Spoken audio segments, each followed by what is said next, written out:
সাইয়েদনা সুলাইমান আলাইহিস সালামের জামানাতে ওনার এক ওয়াজির ছিল, মন্ত্রী। ওই মন্ত্রীকে নিয়ে উনি বৈঠক করতেন। ওনার সময় উনি মালাকুল মাউতের সাথে বৈঠক করতেন। উনি বৈঠকে বসেছেন, মালাকুল মাউতও বসা, ওয়াজিরও বসা। হঠাৎ মালাকুল মাউত ওয়াজিরের দিকে বড় বড় চোখ করে তাকাচ্ছেন।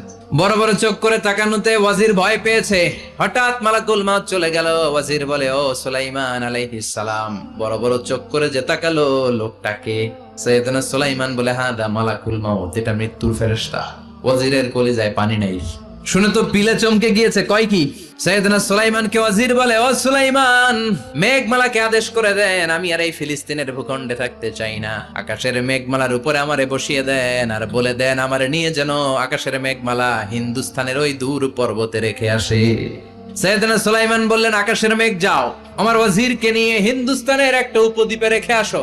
রেখে আসা হলো। কিছুক্ষণ পর মালাকুল মাউত সাইয়েদনা সুলাইমানের কাছে হাজির। সাইয়েদনা সুলাইমান